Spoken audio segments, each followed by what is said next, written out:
கிடந்த மனம் பூவாக மலர்ந்த விதம் கந்தாவும் கருணையன்றோ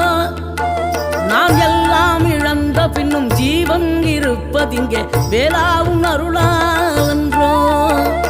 கோடி பணம் இருந்தாலும் மேலும் அதை தேடுகின்ற மானிடர்கள் கூட்டம் நடுவே மனம் தேடி உனை திரிந்தபடி திருப்புகழை பாடும் என நாடி வந்த